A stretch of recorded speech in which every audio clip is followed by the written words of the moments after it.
Sungguh miris dan memprihatinkan melihat data tentang pengakses konten porno di Indonesia. Ada yang udah baca berita ini? Kok bisa ya pagar di sepanjang makam pahlawan di daerah Medan itu hilang dicuri? Kurir ekspedisi di Pamekasan, Jawa Timur dianiaya, dicekik sama pelanggan.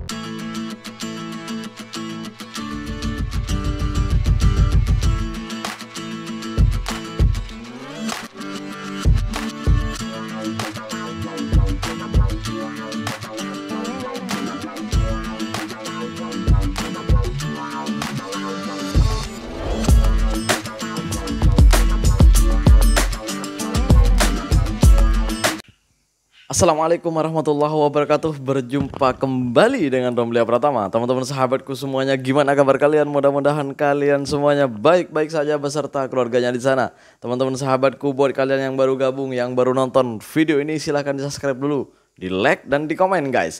Buat teman-teman sahabatku yang udah ngedukung support channel ini, terima kasih. Mudah-mudahan kalian semuanya diberikan keberkahan umur, keberkahan rezeki, dimudahkan segala urusannya, baik urusan dunia maupun urusan akhirat. Amin ya rabbal alamin. Teman-teman sahabatku semuanya, seperti biasa guys, kita akan nge-reaction beberapa video yang lagi viral. Seperti apa videonya? Ini dia guys. Sungguh miris dan memprihatinkan melihat data tentang pengakses konten porno di Indonesia. Betapa tidak, angkanya sungguh mengejutkan dan Indonesia berada di deretan atas pengakses porno. Berdasarkan data, negara dengan pertumbuhan terbesar di dunia untuk pengakses konten porno adalah Turki dengan angka mencapai 657%, disusul Indonesia 457% dan Estonia 142%. Sebuah data menyebutkan peringkat Indonesia dalam 10 tahun terakhir terus mengalami peningkatan. Guys, kalian tahu konten porno itu apa? Gimana gue jelasinnya ya? Konten itu guys, takut teman-teman di Malaysia nggak ngerti ya. Konten porno apa ya? Gimana gue jelasinnya ya? Ya, itulah film-film gini-gini itulah guys ya, film gini-gini itu. Aduh, gue gimana jelasinnya ya? Udah konten gitu-gitulah guys ya. Ya, nomor 1 kita, nomor 2 ya, nomor 2 guys. Aduh, naik juara nih. Waduh, siapa aja ya? Ternyata banyak nih yang nonton kayak gituan. Aduh. Paham ya guys ya? Paham ya? Kita lanjut aja guys ya. Kita lanjut ke video selanjutnya guys. Ini deh guys.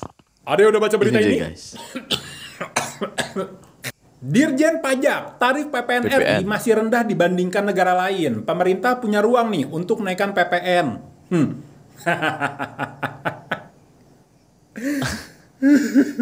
Naikin terus. Naikin udah, gue udah gak ngerti lagi sama negara ini, naikin aja udah. Ngebandingin sama negara lain yang dibandingin PPN-nya tuh. Bukan tingkat pengangguran, harga bensin, harga sembako yang murah, enggak dicari tuh sama dia, enggak.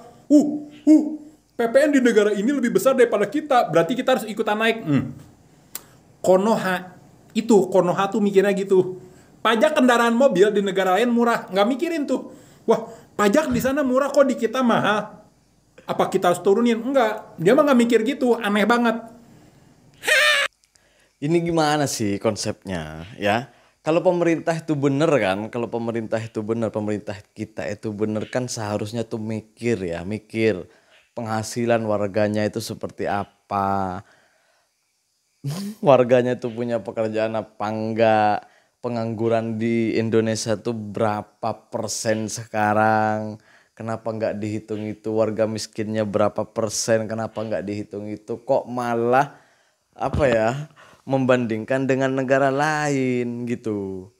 Iya, di negara lain mungkin kita pajaknya mungkin relatif rendah, di negara lain itu tinggi karena di negara lain mereka memberikan fasilitas sama warganya, pekerjaan, penghasilan cukup. Ya patutlah mereka bisa bayar. Sedangkan rakyat sendiri gimana? Orang masih banyak yang pengangguran, masih banyak yang miskin, masih banyak yang gak kerja. Bahkan untuk makan hari ini aja, kerja hari ini untuk makan hari ini, itu masih banyak, jutaan pak. Gimana sih? Kalau pemerintah tuh bener kan memikirkan rakyatnya, bukan malah apa ya, membandingkan dengan negara lain. Lihat dulu penghasilan negara lain tuh rakyatnya tuh seperti apa. Kan gitu. Aduh. Pemerintah. Kita lanjut guys ke video selanjutnya guys. Ini dia guys. Oh bisa ya, Ini dia, pagar guys. di sepanjang makam pahlawan di daerah Medan itu hilang dicuri. Bayangkan ini pagar yang tertempel di beton di makam pahlawan tiba-tiba raib begitu aja hanya dalam satu malam. Gila sih, ini pemerintah harus tindak tegas. Ini lama-lama besi di daerah Medan hilang semua. Itu dia, jadi waktu itu ada seorang penjaga makam yang kebingungan. Kok tiba-tiba besi-besi di taman makam pahlawan Medan hilang? Dan dia mengusulkan kepada Pemprov Medan untuk segera memperhatikan ini. Lu bayangkan aja, ini makam pahlawan loh, taman makam pahlawan. Harusnya mereka menjaga kehormatan para pendahulunya yang berjuang demi kemerdekaan Indonesia. Kondisi tembok penyangga juga sudah rapuh dan ada kasus pencurian pagar besi juga di lokasi itu. Lalu bagaimana tanggapan Gubernur Bobi? Gubernur Bobi Nasution mengakui bahwa perbaikan pagar TMP Medan belum masuk dalam rencana kerja tahun 2025. Ia menyatakan bahwa kerusakan pagar tersebut disebabkan karena faktor alam dan pihaknya merencanakan perbaikan di masa mendatang. Kok bisa loh guys, kok bisa loh. Itu taman makam pahlawan, ngapain dicuri pagarnya? Ya Allah ya Rabbi. Gimana sih ceritanya? Kok bisa taman makam pahlawan itu dicuri besinya guys? Astagfirullahaladzim. Ya gue setuju. Pemerintah harus menindak tegas sama orang-orang oknum-oknum masyarakat yang berbuat seperti ini, yang mencuri seperti ini. Ini jangan dibiarkan. Tapi ingat, jangan hanya ditangkap lalu dipenjarakan. Berikan pelatihan bekerja gitu, pelatihan pekerjaan selama di penjara. Biar mereka ketika keluar dari penjara mereka itu tidak jadi seperti itu lagi. Karena gue yakin orang-orang yang mencuri itu, bukan gue membela pencuri guys, tapi gue yakin orang-orang yang mencuri itu karena mereka ya kekurangan apa ya, kekurangan uang lah guys gitu. Kekurangan uang. Bisa jadi mereka juga kelaparan. Tapi juga bisa jadi karena mereka tidak punya pekerjaan. Kan seperti itu guys. Jadi pemerintah juga jangan hanya menangkap lalu memenjarakan. Gue setuju harus ditangkap, harus diadili. Gue setuju itu. Tapi perlu diperhatikan, jangan hanya ditangkap, jangan hanya dipenjarakan. Tapi juga berikan mereka pelatihan agar mereka keluarnya tidak jadi seperti itu lagi. Kita lanjut ke video selanjutnya guys. Ini dia guys. Kurir ekspedisi di Pamekasan, Jawa Timur dianiaya, dicekik sama pelanggan. Oh, ini yang viral Terjadi di di Madura Pamekasan, nih. Jawa Timur, di toko milik pelanggan pada Senin 30 Juni 2025. Kasihan memang. Berawal waktu korban nganter paket handphone ke toko pelaku. Nyampelah paket itu dan diterima sama istri pelaku.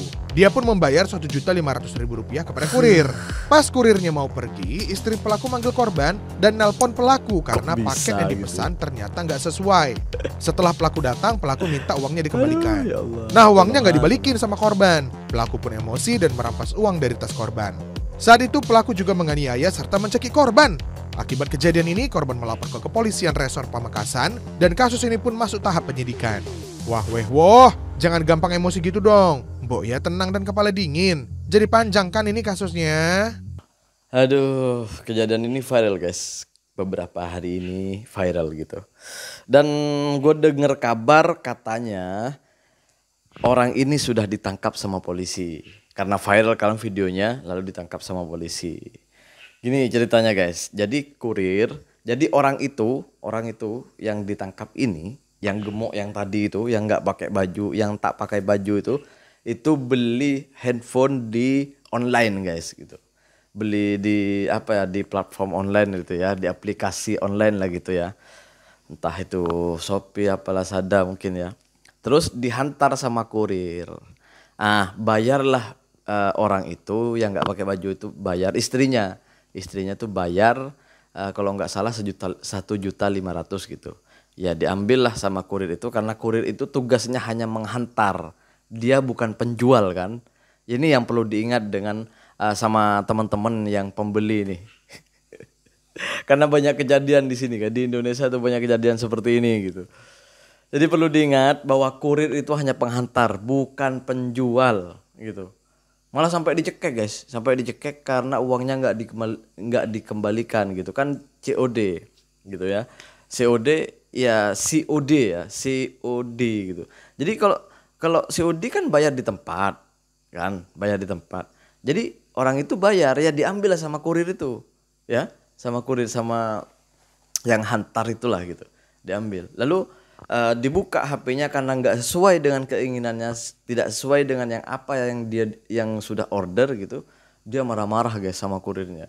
Kan salah, kurir itu penghantar bukan penjual. Perlu diingat, kurir itu penghantar. Astagfirullah, ini banyak kejadian nih di Indonesia nih. Kok gitu? Gimana ya gue ngomongnya ya? Hei rakyat Indonesia, kurir itu penghantar bukan penjual gitu. Aduh ya Allah ya Rabbi, kenapa nggak dilaporin ke polisi aja kalau memang menurut kalian yang beli itu adalah penipuan? Ya udah laporin aja ke kepolisian gitu. Kan udah selesai, jangan marah-marah sama kurir. Percuma, itu penghantar. Tokang ngateraki kata orang Madura. Nih biar paham orang Madura nih. Terima kasih buat semuanya. Assalamualaikum warahmatullahi wabarakatuh. Jangan lupa guys, sholawat.